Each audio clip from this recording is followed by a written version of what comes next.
Well, thank you very much. I'd like to just listen. Thanks. Just kidding. I hate when people do that at meetings. I always thought I'd like to try that at the public level. I've been a lot of places. I've never ever heard anybody read the traditions and have a favorite before. That was good.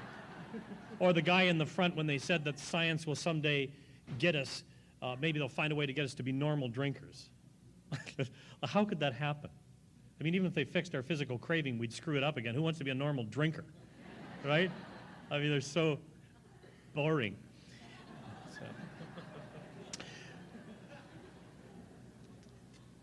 I am going to just very, very briefly thank the committee. I don't like sometimes how people just get into thanking, but you know, every once in a while you go to a conference and they do everything they can to make you feel like you're welcome there, and this committee has done that in every way.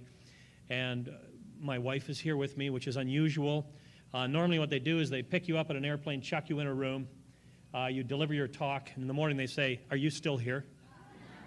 You know, there's nothing as useless Sunday morning as a Saturday night speaker. That is the truth.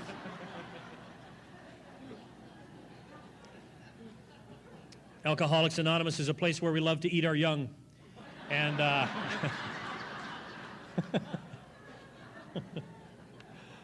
got a chance to stand in your lineup. I wanted to find out what you were really like before you knew who I was. Interesting. I was lined up right into where the movie theater is, waiting to come into this meeting. And I didn't hear anybody being rude to anyone or any sort of pushing one. I did see a guy come down who was just about loaded. And he had the deal going, you know. And he said, "Hey, is this Alcoholics Anonymous, the whole line, Alcoholics Anonymous?" Somebody said, "Yes, it is." And he said, "Will I get a suit if I join that thing?" Somebody.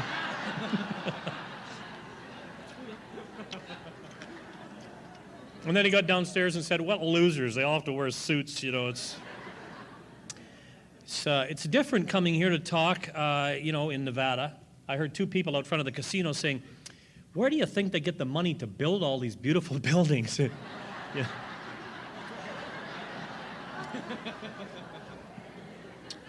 Yeah. And everybody in the casino says, "Good luck." Stupid. So anyway, my name is Marty, and I am an alcoholic. I'm from a place in Canada called Red Deer, Alberta. So there's not a double speaker. Red D is not coming along with me. For some reason on the program, they made where I'm from anonymous as well. I don't know whether to be inspired or nervous at this point. Red Deer, Alberta is between two Canadian cities, one named Calgary and one named Edmonton, and Alberta is the province next to British Columbia. And I, among many, many Canadians, consider it an honor and a privilege to have neighbors like the United States of America.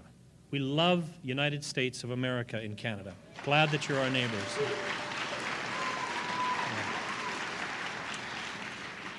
And we don't have to have any guns either. That's neat. When you got a neighbor the size of you guys, you know who's going to attack you. So. Well, I'm an alcoholic, and that's a contraction of two words: alcoholism and addict. Alcohol-ic. And I mean, there's other stuff I'm going to tell you. It's getting deep so far, but that's. Somebody said to me the other day, "Where do you think the word alcoholic came from?" And I said, "Well, I think alcoholism is that situation that happens when you get so much alcohol in your blood. It's like botulism, and so people that drink to excess and have a lot of alcohol in their blood have alcoholism. Alcoholics are people that have no more alcohol in their blood." To get it, you have to stop. You see, it's kind of screwball. A lot of people don't understand how that works. But even people that return drinking say that I thought I was an alcoholic, but I guess I wasn't. And so they're back in alcoholism. We're alcoholics. Yeah. Some of you in the other room are saying ick already to this talk, but just try to get comfortable. By the way, hi Starlight Room. I want to scream real loud and see if we can hear them. No. Glad you're there anyway. You know, there's a real, I don't know where it started, but somebody at a podium somewhere started saying that we say what it was like, what happened, what it's like now. You see, and it's not right. It's not right. What it is what we were like. What happened and what we were like now. What it was like doesn't really matter. And I hear a lot of people living in it. You know, like what it was like, what they were doing, what happened to me, and yada, yada, yada, and what it's like now. I got money, I got friends, and, you know, like, so what? I want to know, like, the we that I lived with back there is what I want to talk a little bit about, first of all. And I can say, I think most alcoholics recognize that they had many voices in their heads. I had one group that was for destruction, mainly of me. And I had another group that was for survival. I had my father's voice in my head. I had a number of voices that used to talk to me. Some people think that's schizophrenia. But it isn't, because each voice is clear all at the same time. And I find the voices that I meet with usually like to shower at about the same time and start talking. It just depends on, this is why willpower will do you no good here, you 32 members. You think that you're going to come in and will yourself sober or something. The problem is, when the idiots in your head meet, it depends on who has the strongest presentation that day. And so if the voices that are saying, don't do it, if they're there, you don't do it. The next day you say, who's going to stop us? I mean, it's just, you're like a volleyball in your own life. And so this concept of not being able to hear and not being able to see when you're new in Alcoholics Anonymous, really true, was for me when I first came here. And I guess one of the other things that I want to say tonight before I really start saying anything tonight is that I didn't come here, I was brought here. And I was one of the big voices at 10 years sober for non-intervention. Well, about 15 years sober, I realized that I was an intervention. I used to say to people, let them drink till they've had enough. They'll know when they've had enough, and then they'll come in, they'll want. Well, maybe, but maybe they'll die first. I know I would have. And so this person that brought me to this meeting, I want to talk about some of my sponsorship issues tonight. And I want you to know something, that what I say tonight, which sometimes sounds like criticism of my sponsor, is from a very deep place of love. I mean, you will understand quickly in this fellowship that the more they abuse you, the more they absolutely adore you here. That words like fathead and stupid and get in the car are terms of endearment. I love you.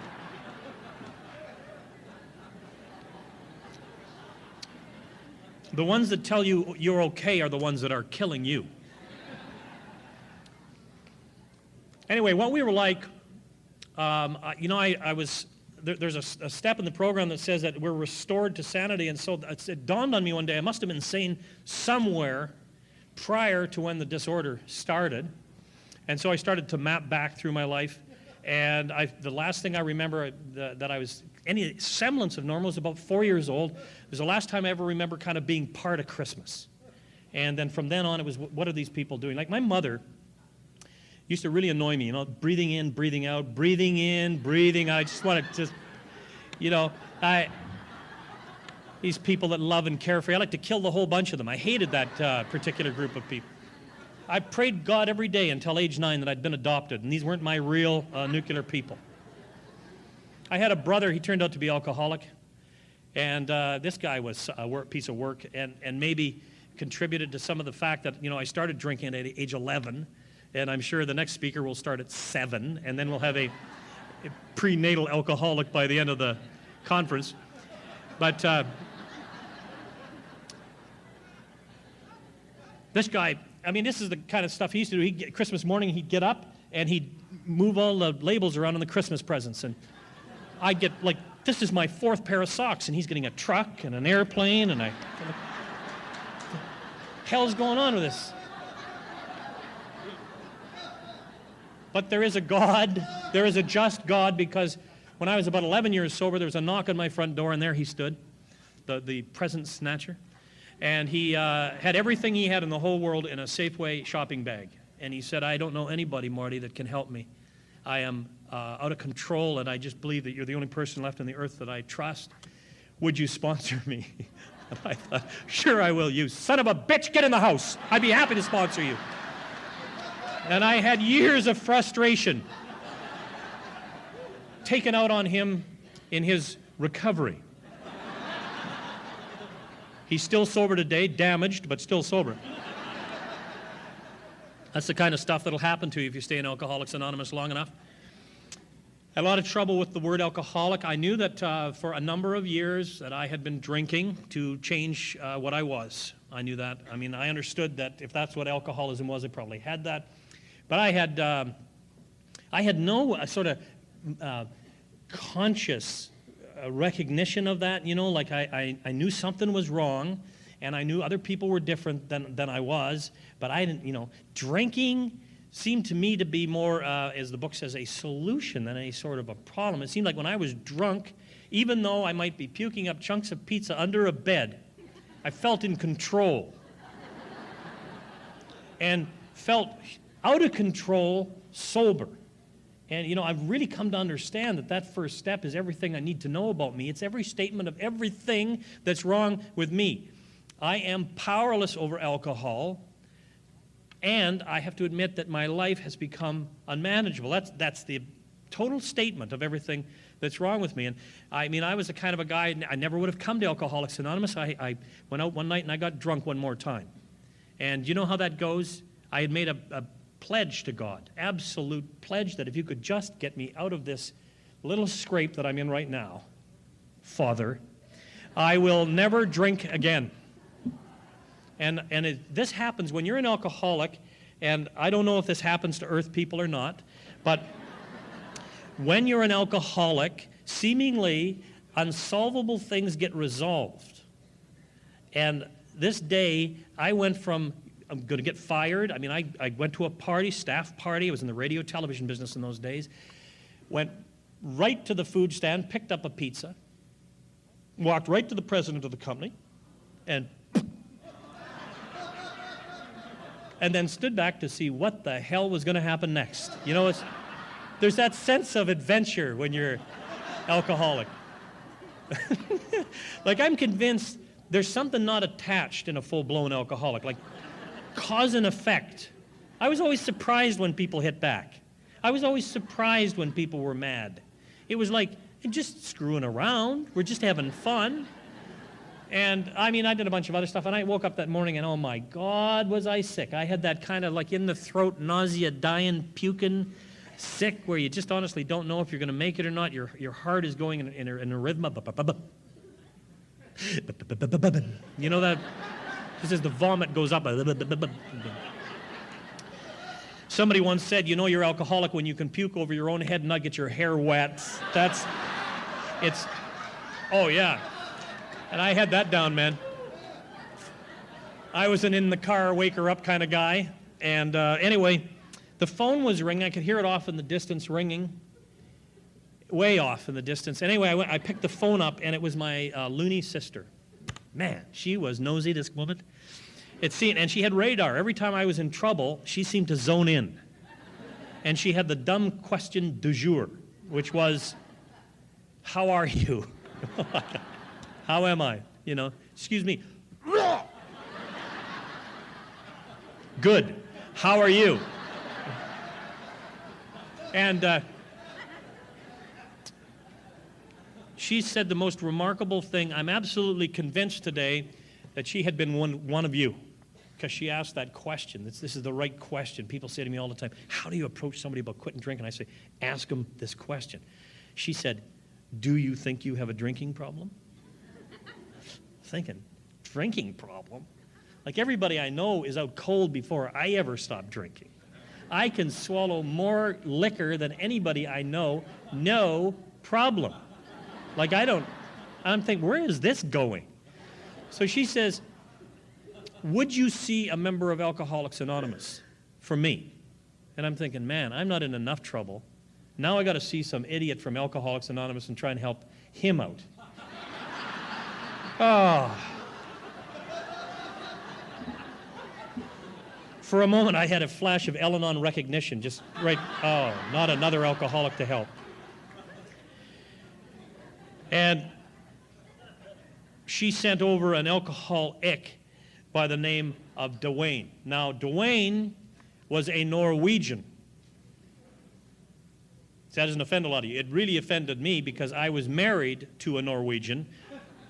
But that was good. But her father was a Norwegian. You know what I'm getting at here? And I'd go to pick her up, and he'd talk to me in Norwegian.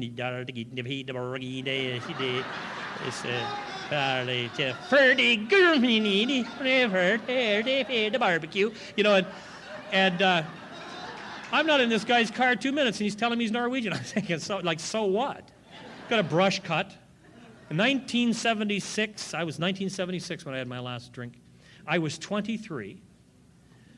I am 23 years sober. I'm at the Equinox right now. And this guy at that time, Alcoholics Anonymous, the only place in the world you get a round of applause for saving your own ass. You know what I'm saying? It's true. This guy at this time is 13 years sober. 13 years. I'm thinking, you liar. First of all, anybody who was 13 years sober would be in a religious cult of some sort, not Alcoholics Anonymous. And number two, he told these bizarre stories. You know, I look back on this, and again, if you're new in the room and you're going to be doing a thing called a 12th step call, don't delay. Go out there right away. You can't screw it up. They can't hear you anyway. I often wonder where the 2-year rule comes from. I mean, if Bill would have waited 2 years to 12-step Bob, you know, we'd all still be dead, right? Well, anyway, he takes me out in the car, and he starts telling me about breaking trains in the half to get to the bar and all this stuff, and he tells a story, and I tell a story, and it got worse and worse and worse. And eventually, of course, they've extracted most of your 5th step out of you, and he said the one thing that allowed me to come here and stay here, and that was this. He said, do you think that when you get in trouble most of the time, it's when you're drinking? I had never thought of that before. He said, do you suppose that like when you're not drinking, these things don't happen? I never really ever put that thought in my mind before. Not that you should quit drinking, not that, you know, you're a bad person or morally weak or any of that stuff. He said, do you think that if you didn't drink, you'd get in less trouble? And I thought, interesting concept. Now, the other thing you can be absolutely sure of if you've got a new alcoholic on the line is that within 12 seconds of being with you, they're already changing their mind a number of times. I want what he has, I don't want what he has, I want what he has, I don't want what he has. Well, if he's going to say that, then I don't want what he has. You know, oh my God, look what he's doing now. Now I want what he has. No, I don't want what he has. You know, you're laying out the profound things, and I'm trying to say, was I driving the car when we parked, or was he driving the car when we parked? Are we in my car, his car? I mean, I got stuff going on up there, nothing to do with anything he's talking about. But in the morning, he says, there's a meeting. This was a Sunday morning meeting called the Breakfast Group in a place called Saskatoon, Saskatchewan, Canada. And he said, I will pick you up for that meeting. It's at 10 o'clock in the morning, and so I'm an alcoholic. I left the house at 9. And he was in the car waiting for me. That's something you learn real quick. They're psychotic, and they also have telepathy. That's something you learn right away. If you're going to be. And so we went to this meeting, and I would characterize this meeting like this. At 23 years old, to me, everybody in that room was over 100. They looked like they'd been sent out to be wrinkled. They were so old. And they had, I don't even know how to describe the way these people were drinking coffee. It was like compulsive. You know what I'm saying here? I didn't drink coffee. To me, coffee was a way to screw up a $5 drunk, was drink some coffee. And I figured any minute some of these seniors were either going to pass or pee on themselves, one of the two. This meeting is in the back of a restaurant, and I'm going through this restaurant, and I'm saying to people as I pass, I'm not in Alcoholics Anonymous. And finally he came over to me and says, would you shut up? You're embarrassing me. I just thought anybody that went to that back room was instantly marked with a big A on their forehead. I didn't know what Alcoholics Anonymous was, but it sounded suspicious. The anonymous part sounded suspicious. I thought they were all hiding. They're in shame for what they did. I had no idea that anonymity is more to do with protecting us from our super egos than it is to do with us being ashamed of any particular thing that we've done. And I go into this room, and there they are, right? Geriatric miracles, every one of them. And were they happy? Holy God, were they happy? They're going up and down some 12 stairs or some damn thing. I couldn't understand what they were talking about. But the more stairs you did, the better you got.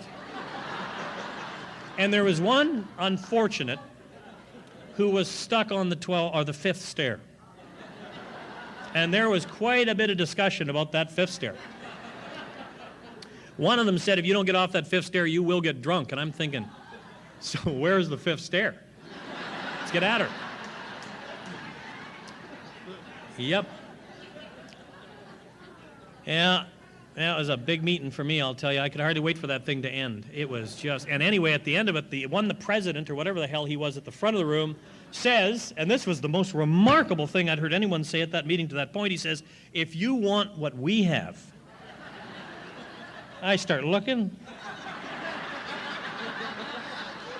God, they've got no hair. I know.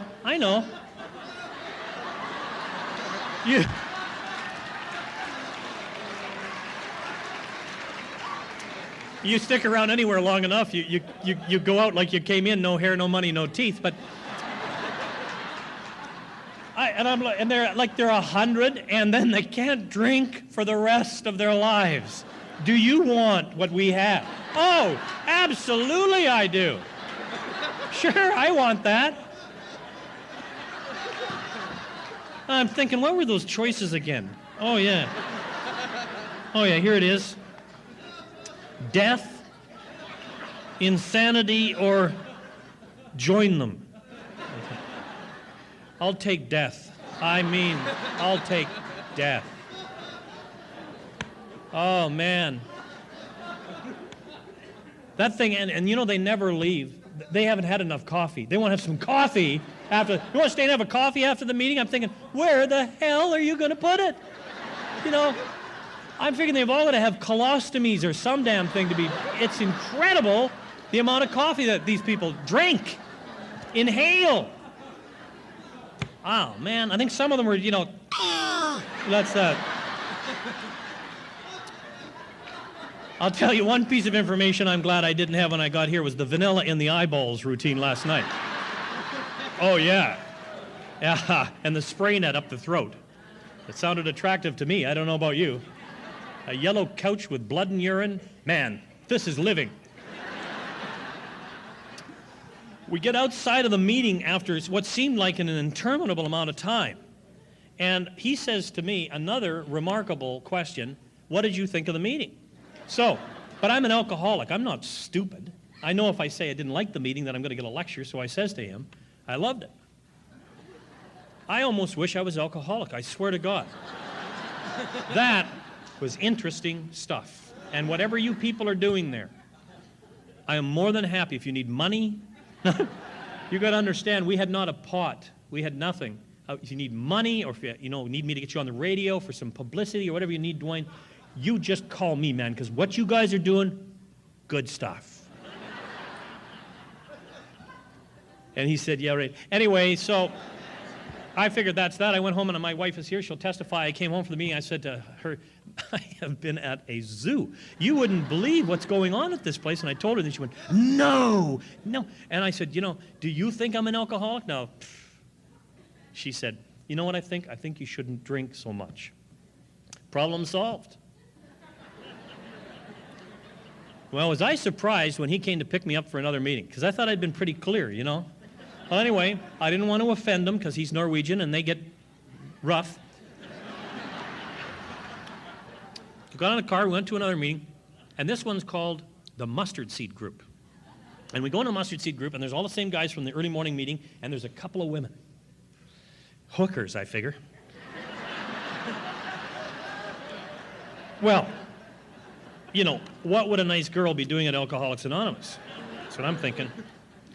Because I was a saint myself, So at the end of the meeting, they'll say sometimes, does the newcomer have anything to say? And I said, oh, yeah, I got something I'd like to ask. So they said, well, go ahead. And I said, are you two hookers?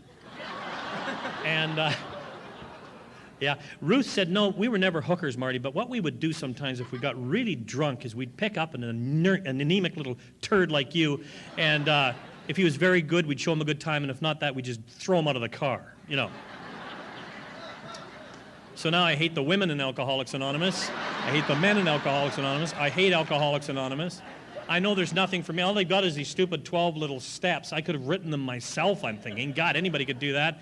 And I got out in the car and I says to him, you know what, Dwayne, I don't want to go to any more meetings. He said, so what? I said, so what? So what is I have rights? He said, you don't have any rights. Where, did you ever hear that? I said, I've got rights. I'm a Canadian. He said, you're an alcoholic. Alcoholics have no rights. And he said, I have people all over this town. I know where you go and I know what you do. We are everywhere. That's why we're anonymous. We're watching you all the time. And he said, if you decide to drink, you phone me right away and I'll give you your first beer. And then I will bust every bone in your body.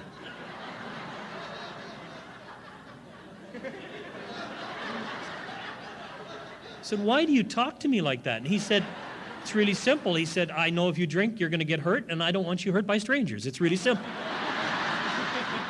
I want to do it myself. Yeah.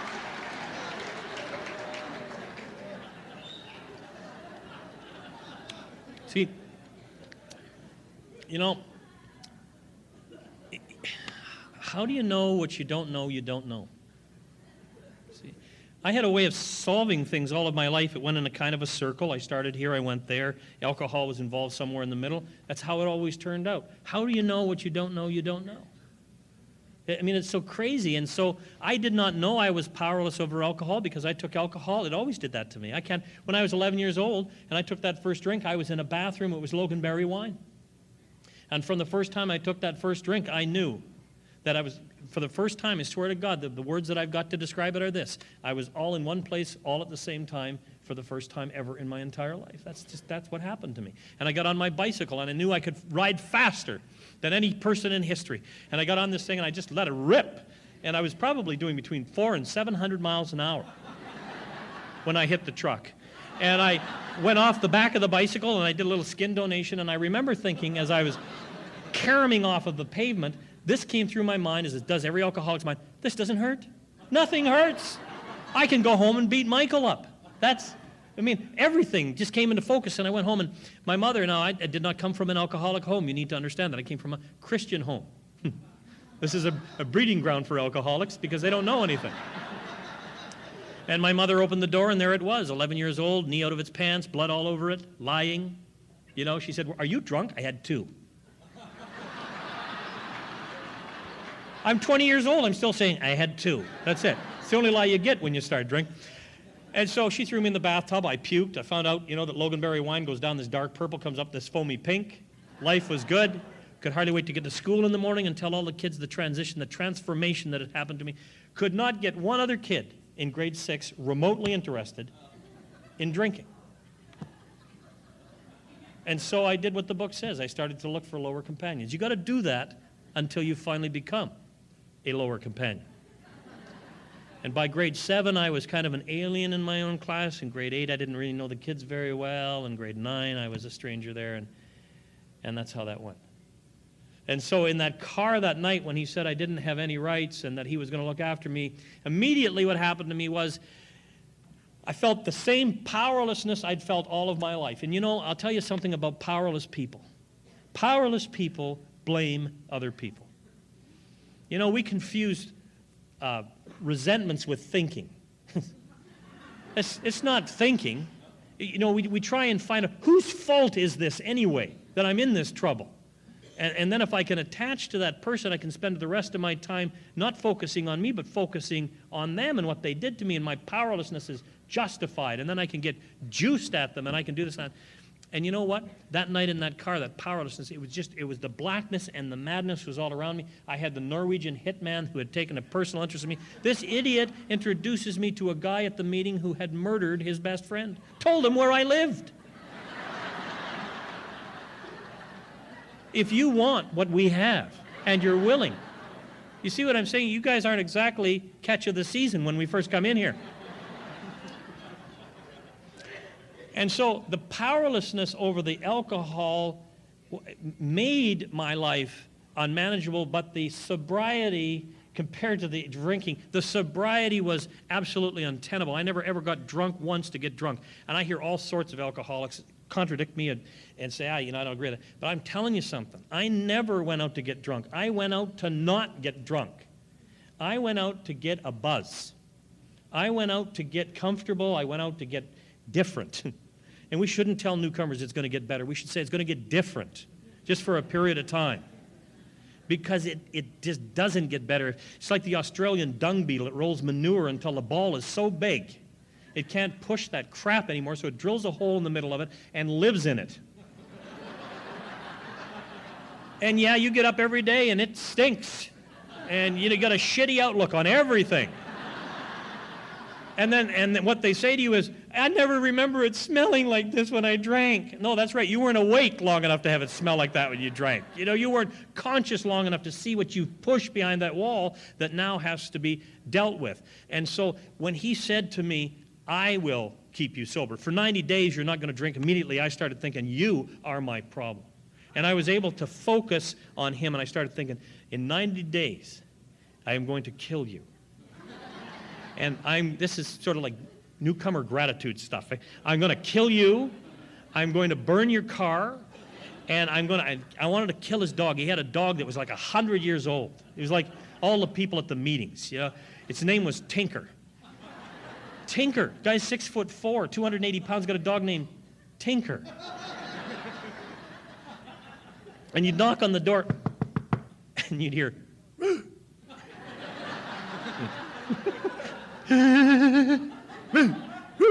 like that.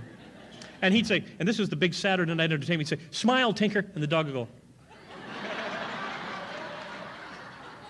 I'm 23 years old. We're over at Dwayne's watching Tinker smile Saturday night. I don't know about you. It wasn't what I kind of had in my mind for Saturday night. 90 days was forever. 90 days was a jail sentence, and I swear to God, the only thing that kept me sober was the fear of what he would do to me if I drank. That's the truth. That is God's truth, and it's an amazing thing, but by the time I went through those 90 days, something happened, and it happens to anybody that will go to enough meetings. They say if you drag your mind to enough meetings, eventually it'll open. And that was what my experience was. And you see, if the problem is that I'm powerless over alcohol, and the problem is that my life has become unmanageable, I am going to go in the same circle over and over. The unmanageability is going to drive me back to the powerless nature of the drinking, and so it goes. And unless somebody breaks that cycle, how do you get out of there? And you see the whole solution to my problems in the second step, where it says that we have to come to believe that a power greater than ourselves can restore us to sanity. And I'll tell you what, sanity for me today means being whole. Being good in my mind and my body and my family and my community, like being whole. That's what being sane is. The first vestige of that I had was that at some point, somehow, some way, I didn't want to drink anymore, and I can't explain that to anybody. I just, all of a sudden, I did not want to drink. People say to me sometimes, don't you wish you could drink? No, I don't even want to drink. In fact, I get with people drinking, and they make me nervous. They seem like they're out of control. They're going to flip any minute. I can still remember thinking like that. I don't want to be around people that are drinking. I like to be around people that are thinking. Row 15. No. So here's what I had to do. I had to, over a period of time, let go of some old ideas. I had some ideas that went like this. If there's a God, I'm going to hell. So I can't accept that there's ever going to be any sort of a higher power or a God, because I know that a scumball like me is never going to be forgiven. I remember calling Dwayne in about my 120th or something day of sobriety and saying, Dwayne, I can't give my life and my will over to the care of God. He said, why not? I said, because if I give my life to God, Dwayne,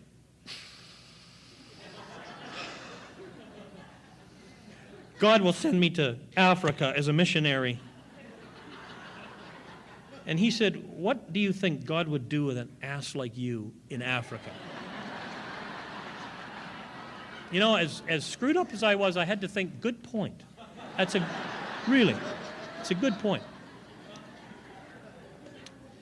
It didn't come on me all at once that my solution was going to be from a power outside of myself. In fact, the first thing I had to accept was how utterly defeated I was. This is the paradox of Alcoholics Anonymous. It's the only place in the world where they say, look, if you'd really like to win at this thing, give up.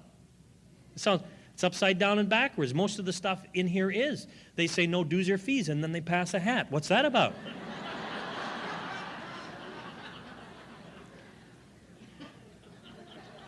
I remember the day that it finally dawned on me, oh my God, I'm alcoholic. I was driving a car. It was like 94 days sober or something. I'm going down a freeway, and all of a sudden it came across me with such finality. I had a terminal disorder that only a spiritual experience could relieve, and I'm thinking, oh, I'm screwed. Oh my God, I'm really an alcoholic. I'm one of them. I'm going to get tinker, the whole thing. Oh my God. So I phoned Dwayne, and I said, Dwayne, God, oh my God, I'm an alcoholic. He said, holy God. What brought you to that conclusion? I said, I don't know. I just know I'm an alcoholic, and if I drink, I die. And he said, Marty, treasure this advice for the rest of your life, okay? He said, people that are alcoholic can bath in whiskey. Just don't put it in your mouth. That's it. Don't take the first drink, and you won't die from the ninth drink. Click. That was Dwayne's sort of like, we're done talking sound. That wasn't good enough for me. I went to an associate's of Dwayne's. This guy was, he had gray hair. You know those guys that look like they're out of a soap opera? His name was Bob. He's got the $1,500 suit. And I said, Bob, you're so much brighter than Dwayne. Did you talk about your sponsor behind his back? Oh, I always did. I said, Bob, tell me what this alcoholism is. He says, well, Marty, and Bob was very official. He said, Marty, what you're suffering from is a genetic disorder centering in the hypothalamic information control center of your brain. And this is made worse by your liver's inability to metabolize alcohol without producing acetaldehyde, which mixed with dopamine produces tetrahydroisoquinoline. That's a nasty combination, Marty, given the narcissistic, egocentric core of your personality, which is driven at times by feelings of omnipotence, which tend toward their own integrity, despite cognitive dissonance and stimulus augmentation.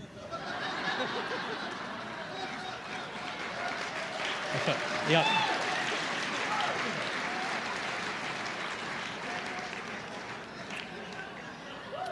I said, what does all that mean? He said, your drinker is broke. Go back to Dwayne.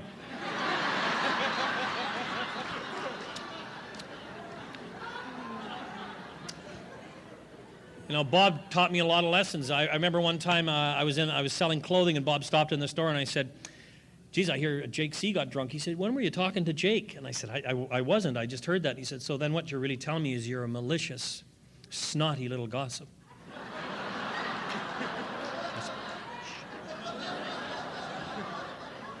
Oh, yeah. Well, I said, no. He said, oh, yeah. Yeah, that's exactly what you are.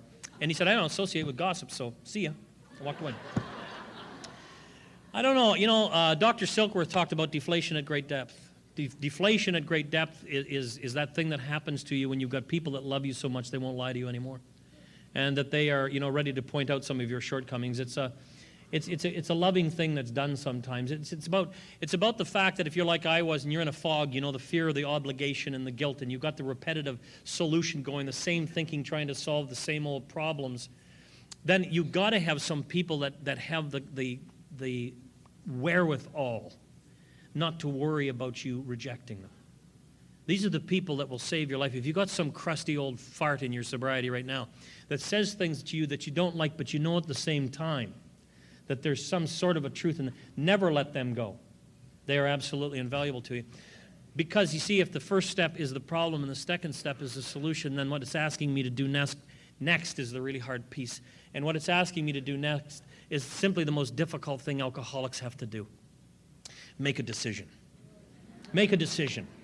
There's a guy in 1936 wrote a book called Think and Grow Rich, and he had interviewed a number of millionaires in 1936, and without exception, people that became wealthy all made decisions quickly and changed them very slowly, if ever. People who never acquired anything made decisions very slowly and changed them frequently. It's just non-alcoholic, alcoholic, right? I made decisions every day, but I could never stay with them. And you see what these people, this group of crusty old-timers said to me in those days was really simple. It's that you are too sick to make a decision. We'll make the decision for you until such a time as you get your brain reinstalled, and then you can start to make some decisions. They said somewhere around 15 to 20 years sober. I was brought up in the old school where they said you will not quit your job, you will not change your relationship, you will not do anything life-altering for the first 2 years. And we'd be really interested to hear how much that upsets you, because we don't give a rip. And I mean, I did those things, and if I would not have done those things, you see, if you change so many things in your life, and at the same time you're trying to change how you think, it's just like trying to get your feet down on sand that's moving around. At least keep something consistent in your life. And when you make a decision in Alcoholics Anonymous, and you're going to succeed at this thing, I'm going to tell you right now, it's an irrevocable decision. It's a decision that can't be changed. It's a decision to turn your life and your will over to the care of Alcoholics Anonymous. It's a decision to do the steps. You see what I'm saying? Step 3 is nothing more than saying, that's it. This is the line. It's from this day, I change here. I might make some different choices in my sobriety, but the decision is to not take the first drink. The decision is that I turn it over and I start to become teachable, and I start to allow other people to say to me the things that I've allowed no one ever to say to me. And the first thing it says is that although that's a powerful decision, it says if it's not followed immediately by action, that the effects are not lasting. And you know, that's true. And so I started to do this thing called a step 4, a searching and moral inventory. Bill's way of saying, like, get in there and find out what's underneath the surface. I'll tell you why you got to do a step 4. It's because if you squeeze an orange, nothing but orange juice comes out. No. Probably you're thinking, he's really gone this time. But if you squeeze an orange, nothing comes out but orange juice, because there's nothing in the orange but orange juice. You get an alcoholic in recovery who has all of these things just below the surface, and you squeeze them. And what comes out is not sweet. What comes out is not predictable. What comes out is not what the principles of Alcoholics Anonymous. And people that think that circumstances somehow shape their sobriety are exactly upside down and backwards. Bill said that character building was never a desirable thing for alcoholics, but in reality, it's the character that shapes the things around you. It's an inside job. No outside change is permanent unless there's inside change. That's what step 4 is about. So that when they squeeze, and it will squeeze, because this is life. This is not a dress rehearsal. This is life. It starts. People will run into your children. I met a woman not so long ago. I was called to go and talk at a conference to fill in for somebody, you know, the hand of God. And I had this unbelievable growing blackness around me that if ever anybody's kid was going to get killed by a drunk driver, it would be my oldest son, Donovan. You know why? Because this kid had never drank. This kid was a perfect student. This kid was the best dad I ever had. I mean, he was just born old. And I thought, if anybody, you know, was going down the highway and some drunk idiot would kill him, it would be my Donovan, because that would be God's way of getting even. And this thing started to obsess me. And I went to this meeting this night, and there was this woman there, and what had happened to her was absolutely incredible. She had a son who was killed in a rollover on a tractor. 1 year to the day that that boy died, her second son went downstairs and hung himself. The following day, after she'd phoned her mother and father to come home from Florida for the funeral, the next son went downstairs trying to mess around. I guess it's not even an uncommon thing in suicide, trying to figure out how the older brother had done it, and he too hung himself. She buried 3 children in the space of 1 year. And I said to her, how do you live through that? And she said, you know, the reality is, Marty, you don't live through that. You have to come out another way. You have to, first of all, understand that all the kids are God's kids. They're only on your bus for a period of time. He will take them home when he decides to take them home. This is how it is with your pigeons and your babies. They are on your bus for a period of time. They are only there for you to learn from. It is a blessed gift. But we cannot decide the outcome. You see what I'm saying? She was from the inside, squeezed at a place where most of us would have broken. And all that came out of her was sweetness, because all she does now, her entire life, is to carry this message to people about how to survive that level of tragedy. And I know that some of you are in this room tonight and you've got some really heavy luggage. And you come to these conferences and you see these people flown in, fed too much, rooms paid for, aren't they having fun? And you're dying out there. And here's the big secret of Alcoholics Anonymous for every single person that's ever got this program. It starts from the inside. It starts in that step 4. It says those of us who are not thorough about this step usually return to drink. And there's a reason why. It's because I have a picture of how things are in my life. And I will always solve to the strongest picture. It's interesting, you know. I talk to alcoholics, and they have got a reshaped idea of who they are. And everything they move toward is about success and happiness and love and giving. And then you have some other ones that still have this picture of getting and keeping and selfishness and self-centeredness. And everything that comes to them is scarcity and lack and poverty and anger and greed and negativity. And you say, why is it some people are able to not live like that? And it's so clear to me now. In that chapter, it says, some of us tried to hold on to old ideas, and the result was nil until we let go. Absolutely. So we need to find out, what are the old ideas? That's what the step 4 thing was all about for me. You know, I had one of those sponsors that said, did I see you putting money in the collection plate, Marty? Because we don't accept outside contributions. You haven't done your step 4 and 5 yet. Why? See, I don't know about you, but I think sometimes that we make it's almost like we're begging people to come in Alcoholics Anonymous. This is the most exclusive club in the world. People are dying to get in here.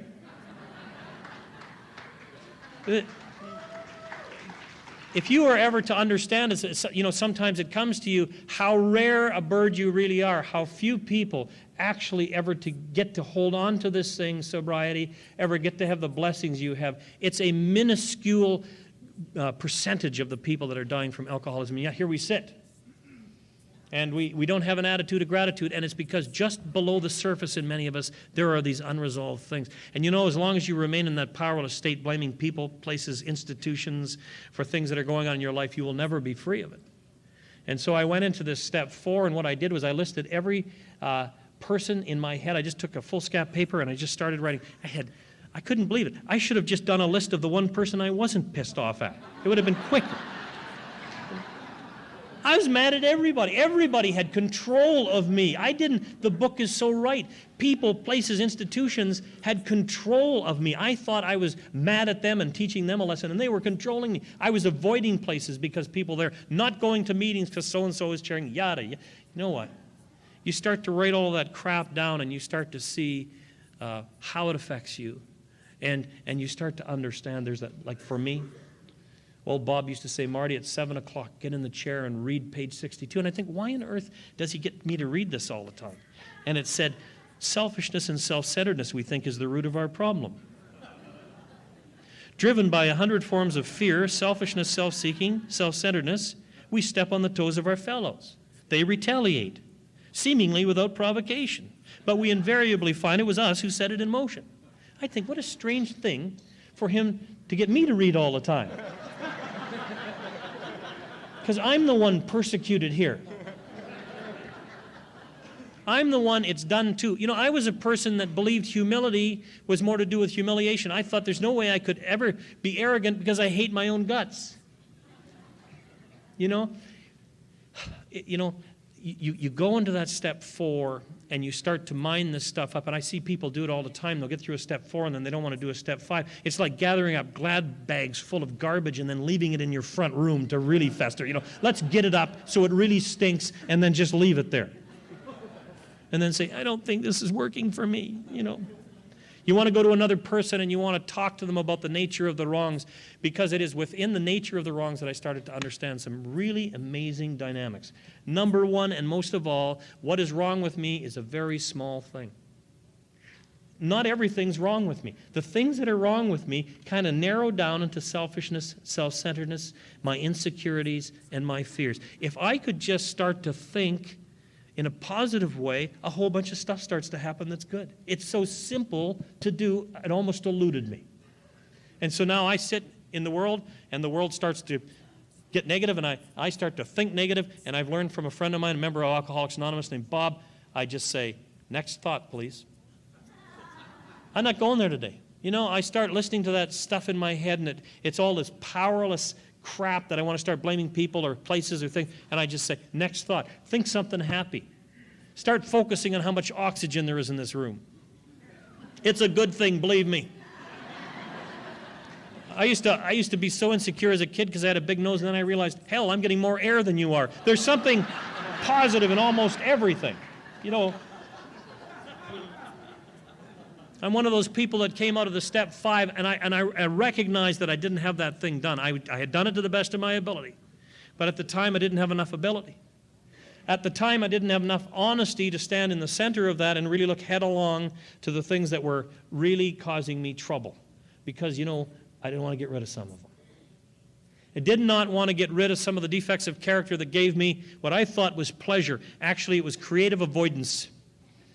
What I was doing was just substituting some really crappy stuff and beating myself out of everything that I absolutely love. This is the most amazing thing.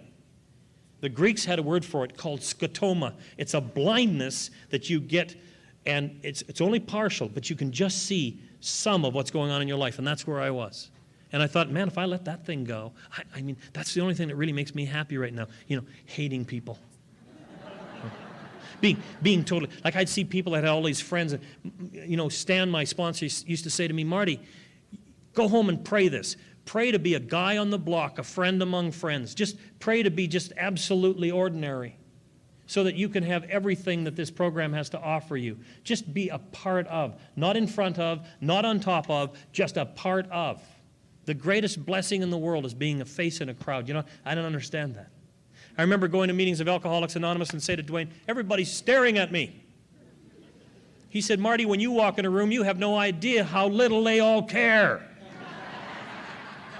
It was like 10,000 pounds came off of my back. I don't know where you are in this room today, but what I learned was this, that when I'm thinking that about them, I don't have to worry because they're thinking, everybody's staring at me. You know, the meetings of Alcoholics Anonymous where you feel most apart from and different than and lonely, what they taught me to do is go and find the other loneliest son of a gun in the room, put my hand out, and you get a friend for life. Alcoholics Anonymous is about becoming a leader servant. You'll find the ones that you most want to be like are the ones who choose to think the positive things. They haven't got everything good happening in their lives. They just say next to all of the negative things that are going on in their lives. And I came through that step 5, and I was entirely ready for just a moment in time to have God remove all these defects of character. And then I got to work removing them. Hello? I was entirely ready to have God remove all these defects of character, and then I got about removing them. It doesn't work. You know, I got involved in the church. I got so spiritually minded, I was of no earthly good. I used to go to meetings of Alcoholics Anonymous and silently pray for all of you because you smoked and swore. One day I was with Dwayne, and he told a dirty joke, and I said, you know, I don't have to listen to that. And he got mad, and he slammed the car into the curb, and he said, listen, he said, I want to tell you something, you pompous little ass. He said, I have more spirituality in my rear end than you have in your entire body. And I said, how would you know a thing like that, Dwayne? And he said, because you don't have any peace. He said, you know what, get out of the car. Get out, go die, drink, don't care. You're out of Alcoholics Anonymous. Get out. Man. You think AA is the last house on the block? I'm afraid not. I went to church the next day, and the pastor said to me, when we're in a congregation, Marty, and we're praying, who's the audience? I said, the people. He said, no, God. He said, I watch you Sunday after Sunday, and I know there's something wrong. And what it is that you don't understand when we pray that what we're doing is we're all praying together, and whatever your religious beliefs are, don't let my Christian thing get in the way here, but however you're relating to your higher power, that's who's the audience. And I went, oh. And he said, you know what I really would appreciate you doing? I wish you'd go back to AA. Now I'm kicked out of church.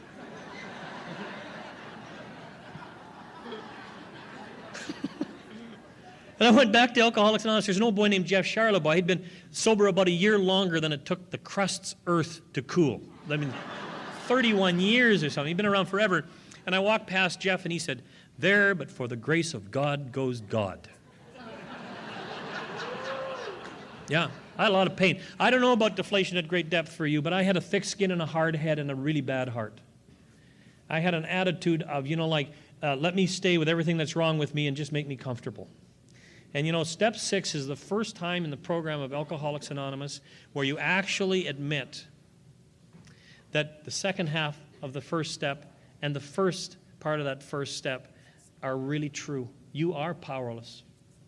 There is no way out. I remember being at a meeting and Tommy I was speaking and the speaker finished and I thought, oh man, like I'm having an LSD experience. Somebody must have drugged my drink or something. I was like all that stuff going on. Any druggies in the group here? And I look at the woman across me, her makeup's all running down her face, and holy cow. So I rip across the highway to where I was staying in a motel, and Shirley was in bed. She said, what's wrong? And I said, like all new alcoholics do, I shared with my spouse. I said, shut up. That's what that was really like at our house for a long, long time. AA out here, Mr. Nice Guy. In the house, not like that. Anyway, I go in the bathroom, I get on my knees, I open the big book, Alcoholics Anonymous, and it says, you have a reprieve. And it's a contingent condition. Now, you know what that means? It means it may happen and it may not. God's got a if. It says, if you maintain your spiritual condition. I couldn't get through to that. I didn't understand what a spiritual condition was. But I'll tell you one thing that did happen is that at the end of that experience, I went quiet. I didn't have the drug thing happening anymore. I just went quiet. And I slept that night, and in the morning I made a decision that I was going to go to my group's big book study, even though I knew they didn't know anything. And I decided that I would sit at the back of the big book study and I would not contribute, even though I knew everything. And they were reading on the 14th page where Bill was in the hospital, and he talked about the fact that Ebby had emphasized that he had to give it away. And he said that this is how we grow our spiritual condition. And I understood for the first time in Alcoholics Anonymous, your spiritual condition is your service. That we grow spiritually through service. And that as long as I was willing to maintain that spiritual condition, that I was going to be okay. And that's how that was. When I came to step 6, what I suddenly understood was that I was entirely ready not to live like that anymore. I was entirely ready not to have those old ideas anymore. That I was entirely ready to let that go. And then I did that thing that it talks about in step 7. This is the first time that the siren went off when I said that.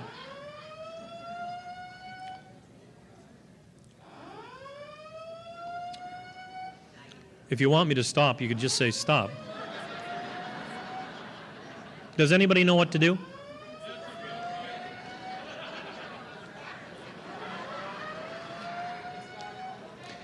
So in conclusion,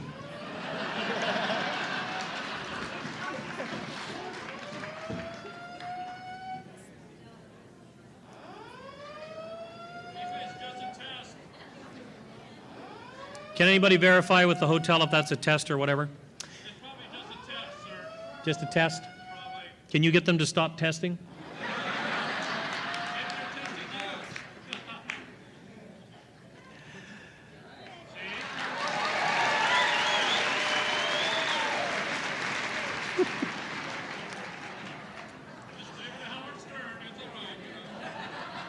Sometimes when you hear the truth in AA, some of you newcomers, like you'll hear sirens. I'm serious. Like a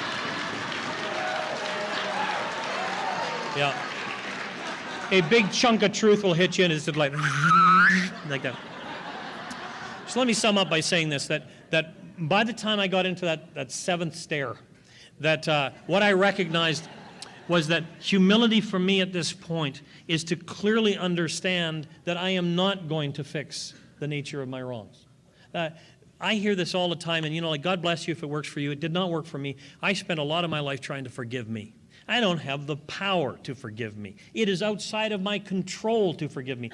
I'm the perpetrator, for God's sake. How do I forgive me? But what I couldn't do was accept that someone else could forgive me. It's an acceptance of forgiveness that there's power.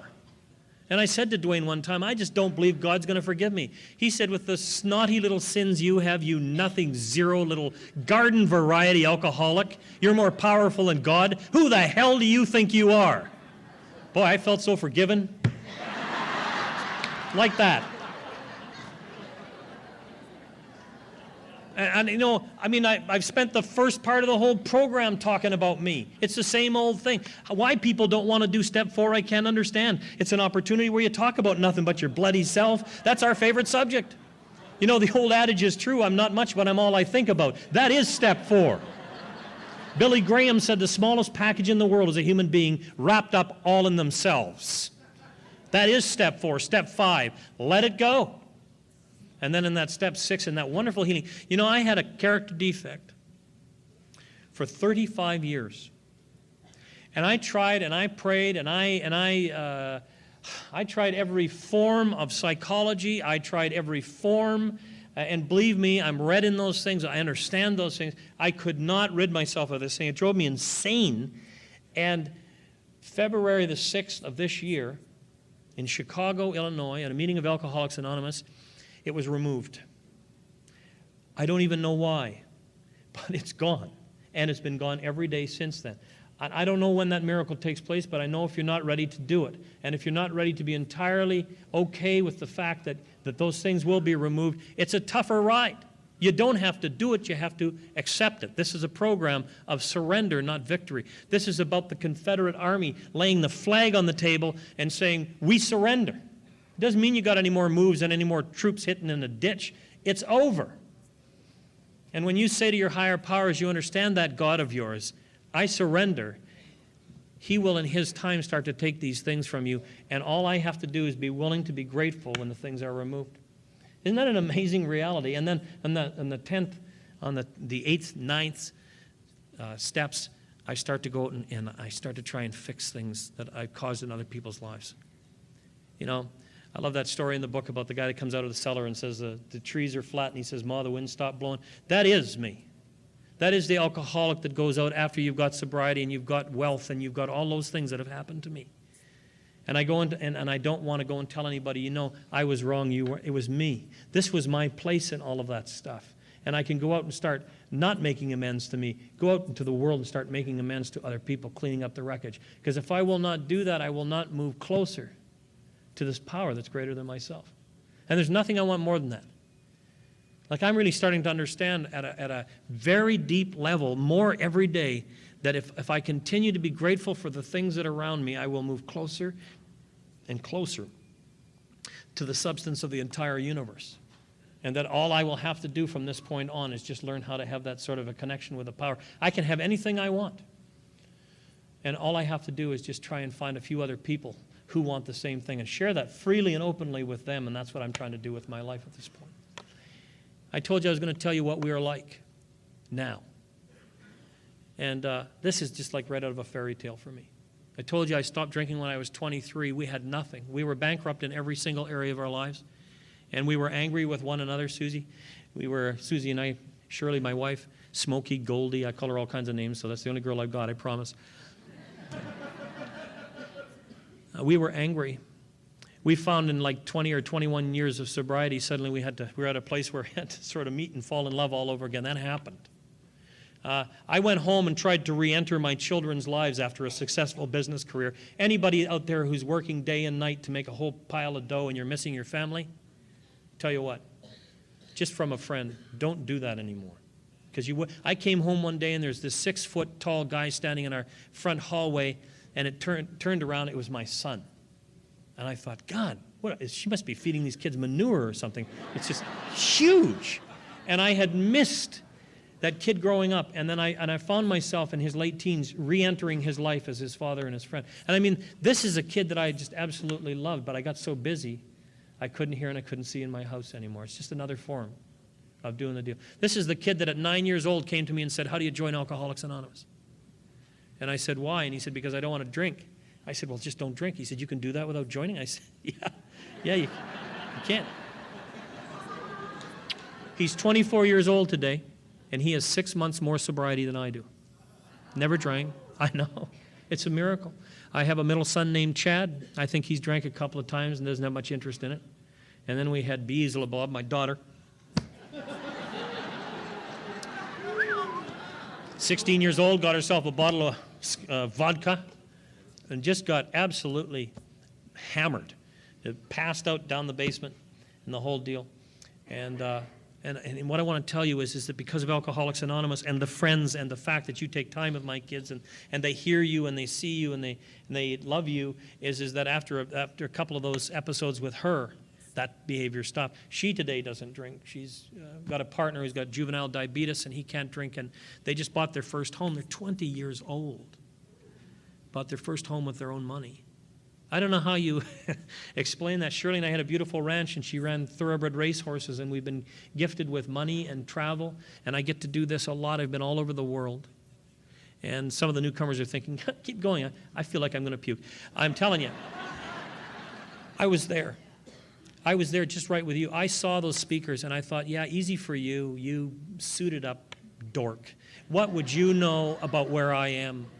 What do you know of the pain or the fact that I'm a loser or I didn't complete this or didn't do that? And I'm telling you, as long as you're moving toward that picture in your life, all you're going to have is chaos and madness and blackness in your life. And what you need to do is get a picture of somebody who is doing it, get a picture in your mind clearly of what's possible for you, and start to move toward that thing. Let go of those old ideas. Bill said, join us on the road as we trudge this road of happy destiny. It's an amazing thing, when you're in Alcoholics Anonymous, and Alcoholics Anonymous is in you. And you go all these places, and there's all these faces, and you don't know them, but you know that they're all just like you. It's an amazing reality, isn't it? I can get off an airplane in Amsterdam, and some drunk named Flying Bob picks me up and takes me all over the city, parks up on the sidewalks. Why? Because I'm a drunk. That's why. What are they going to do about it? And I go to England, and I go to Paris, and you're all the same. Everywhere we go, we have this common disorder called alcoholism. And we have common language and common purpose. And it's all there for you. And all you have to do is just not drink today. Just until midnight tonight. This is how it started for me and for every other person in this room. Just do these simple things. Pick up these simple spiritual tools. Let somebody tell you the truth about yourself. And join us. It's a great place to live and to die. I've seen some people die in Alcoholics Anonymous too. And it's a wonderful thing to see somebody go home happy. It's a terrible thing to watch somebody in a one-car funeral die with no family and no hope simply because they wouldn't let go of some old ideas. So kind of a serious message for a Saturday night, but I never ever get to control what I say. It's an amazing thing. God sometimes says to me, you can be funny, and sometimes he says to me, I'll put a couple of horns in the middle, but the rest of it, buddy, for you tonight, it's going to be serious because there must be somebody here in that place tonight. And if it's you, take it and do with it as you will. Let me thank the committee for asking Shirley and I here. Let me thank you for my sobriety. I'll have another day thanks to you. We're going to go from here to Las Vegas. This is a miracle in itself. I'm taking my Norwegian mother-in-law. There is no amount of money she can spend or anything she can do that will offend me. I'm going to spoil her rotten. I am going to spoil her beyond her wildest dreams. And you guys made all of that possible. Thank you and good night.